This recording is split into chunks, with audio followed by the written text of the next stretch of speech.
Ja sabeu que a la secció de l'entrevista de la setmana parlem amb persones que tenen un perfil singular o que fan coses que val la pena destacar i explicar. I el protagonista que ens acompanya avui n'és un bon exemple. De fet, podem assegurar que és un artesà d'un ofici en perill d'extinció. El Toni Moya fa molts anys que és tallador de vidre i que està al capdavant del negoci familiar Cristal·leries Moya, que va fundar el seu pare l'any 1952. Allà dissenya i elabora copes personalitzades tallant-les a mà per crear peces úniques, unes peces que podem veure, atenció, a algunes de les barres de les millors cocteleries de Barcelona. Doncs per conèixer més de prop el Toni i el seu ofici, el tenim aquí a l'estudi. Toni, què tal? Molt bona tarda. Hola, bona tarda. A veure, com arribes a ser tallador de vidre i quant temps fa que fas aquest ofici? Bé, bueno, això ve del pare, no? Vull dir, jo vaig començar de jove, diguem, als estius, el meu pare em deia, quan feien vacances, vine al taller a netejar, a preparar comandes, això, l'altre, no? I mica en mica, em va anar encissant l'olor del taller, estar envoltat del vidre, i em va començar a donar algunes peces per anar gravant i això. I que cada estiu me feia anar o quan tenia alguna festa, independentment dels estudis, no? Vine que t'ensenyaré com treballo, sí, no? Sí, no, contra-ballo no, i posa't a treballar tu, o sigui, d'aprenent pur i duro, no? De ben petit. I llavors, vaig fer la mili i, quan vaig tornar a la mili ja em vaig incorporar en sèrio, ja. Suposo que al principi devies trencar moltes copes, no? Una mica, però no creguis, tampoc tantes. Explica'ns, Toni, com es talla una copa de la manera que ho fas tu, perquè és totalment artesana. Quina maquinària necessites i com és tot el procés? Bueno, és un procés, totalment, agafes una copa, un got o un florero, el que sigui, a partir de zero, o sigui, gis, que es diu, i llavors, es marca una geometria. I llavors tenim uns torns que van amb unes moles refrigerades amb aigua i llavors, depèn del tallat, es passa una mola, que és una primera mola abrasiva, després es repassa, tot, té que dir que tot està fet totalment a pols, vull dir, tot a mà i a pols, però sí que hi ha una geometria, diguem, perquè quedin totes les peces iguales. Per fer aquelles línies tan rectes de les copes, ojo, perquè un dia estàs una mica nerviós i tremoles i... Però que també té que calcular molt el gruix de la paret de la copa o el got, per això tenim infinitat de moles amb diferents àngels, és tot un món. I, és fer-ho tot amb molt de carinyo, però porta molts processos, vull dir, a part després hi ha l'últim pas, que és el polit, que és l'abrillantat, i clar, tot això li dona una elegància a la copa i una peça única, vull dir, acaba sent una peça única. Quants anys es triga a perfeccionar la tècnica? Mira, dir-te que jo porto, si conto des que vaig començar als 15 anys, porto 45 anys, fa 30 que gestiono el negoci jo, i jo sempre dic, cada dia segueixo aprenent. Que bo. Perquè constantment em porten reptes, que és el que més m'agrada, no? Perquè m'aporten coses que mai he fet i vull dir, per mi a l'ofici sempre vaig aprenent. I suposo que el disseny, però quant temps tardes en tallar una copa, per exemple? Això depèn, clar, perquè hi ha tallats més senzills, que pots estar un quart d'hora, altres pots estar 3, 4 hores, 5... La que t'ha portat més temps, quina és? Quant temps? Aquell encàrrec que diguis, ostres, d'aquest me'n recordo i me'n recordaré tota la vida.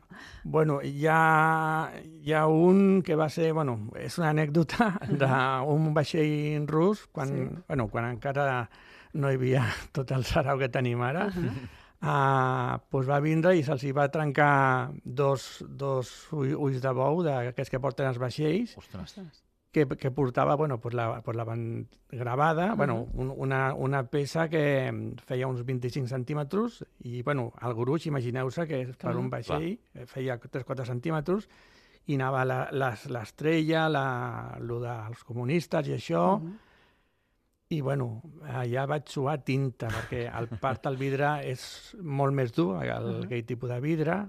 Allò va ser una anècdota, allà vaig suar molta tinta. Allà, i tants centímetres de gruixudesa devies treure la mola vidre, gran, eh? Clar, perquè no és el mateix la paret una copa un got que tot una peça que feia, crec que uns 4 centímetres de gruix. I a més, a l'altra banda, tenint a russos. No, és que... No, per això suava. I a més, apretant-me bé, Vull dir... Déu-n'hi-do. Sí, va ser tot un repte, però bueno, maco, vull dir, és això. Això és el que m'agrada a mi.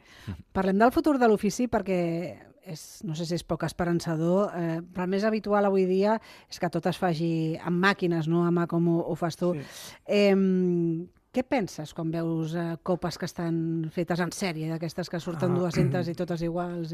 Mira, jo amb això tinc una guerra.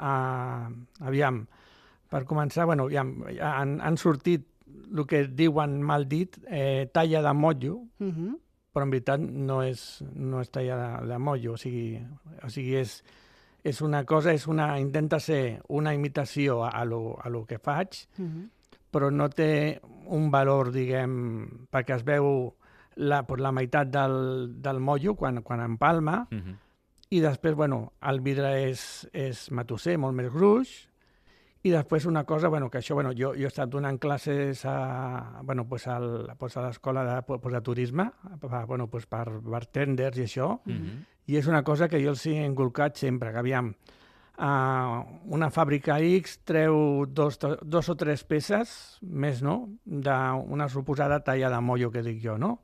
Llavors, un local compra aquest got, el local del costat compra el mateix got, el del costat compra el mateix got, i al final tots acaben tenint el mateix got. La diferència de la talla manual, a part que la qualitat és un abisme, és que, clar, jo a cada local li faig un tallat, o sigui, ja sigui tota la família, o sigui, la copa Martini, la copa Pompadour, el got Collins, i clar, queda tot en consonància i en harmonia amb el local. I allò és una exclusiva del local i li dona una personalitat. I això surt de tu o el local ja et ve amb les idees clares de dir, mira... No, tinc, em ve de tot, vull dir, hi ha clients que munten un local i no tenen ni idea, i jo quan estic inspirat, em poso a fer tallats que se m'ocorreixen, igual estic a casa i se m'ocorreix fer un disseny i el dilluns quan arribo o el dia que sigui, el tallo, no? I llavors dic, mira, per si ve algú nou, li ensenyo això. Llavors, hi ha qui ve i que no sap i diu, en què em pots oferir? Altres vegades, altres cops tenen idees i altres cops em diuen, per què no vens al local? I llavors mirant a l'entorn, a partir d'aquí, i sí, vull dir, tinc moltes vessants per això. Com dèiem en la introducció, Toni, les teves creacions es poden veure o s'han pogut veure a algunes de les barres de les millors cocteleries de Barcelona. Quins són aquests locals? Posa'ns alguns exemples.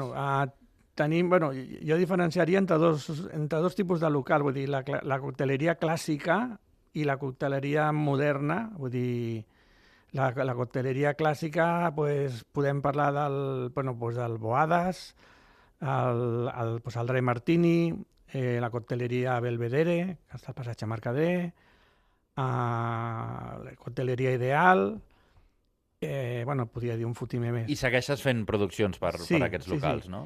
I després, per altra banda, hi ha les cocteleries modernes, tipus Paradiso, Sips, ara mateix estem fent pel grup el Soho House Pool, que han muntat una cocteleria a l'Avinguda del Tibidabo amb tot tallat, però impressionant. Estem parlant dels millors locals de la ciutat, no? Sí, és un... M'han fet una comanda tot tallat. I és que el local té un luxe impressionant, no? Per això que hi ha dos tipus de cocteleria. Les de tota la vida que van començar amb el meu pare i jo no t'he agafant moltes més, no? I quines diferències hi fas en els dissenys entre una cocteleria més moderna i una clàssica? No, aviam, per exemple, per posar un exemple, la cocteleria Ideal, que està al carrer Ibau a Mallorca, que el propietari és el senyor Gotarda, que és Josep Maria Gotarda, que és la segona generació, ell ha mantingut des del primer moment el tallat del seu pare, que, bueno, que la cristaleria, diguem, va començar al meu pare, o sigui, li va muntar tota la cristaleria. I ell ha seguit mantenint tot el tallat aquell, no? Que és un tallat clàssic, molt sobri, molt d'això. En canvi, les cocteleries més modernes són tallats més abstractes, o sigui, a l'aire és completament diferent. Clar, és inevitable que els gots es trenquin i no sé si... Sí. Entenc que és el negoci, i s'ha de Sí, mantenir el negoci així, si no, no hi hauria negoci. Clar, si no, què faria jo? Però no sé si en el fons pensa, ai, aquestes copes que m'ha costat tant o que les he fet tant de carinyo, s'han trencat, quina ràbia, no? Ja sé que és el negoci, però no sé si en el fons dius, ai... Home, sí, perquè aviam, darrere d'una copa, d'una copa o un got hi ha hores de feina, no? Des que agafes la peça a zero, llisa, la talles, la marques, la talles, la neteges, la poleixes, passen hores. Clar. I clar, quan un client a vegades et diu és que se m'ha caigut una safata sencera de la copa. Sí, literalment. Ho celebres o...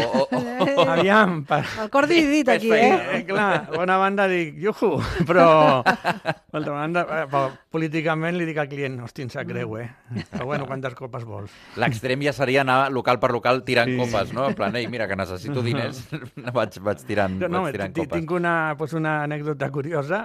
Vaig anar un dia amb un client, una cocteleria, i vaig anar a portar-li gènere, i eren les 8 de la nit o així, i al fons de tot, era una cocteleria clàssica.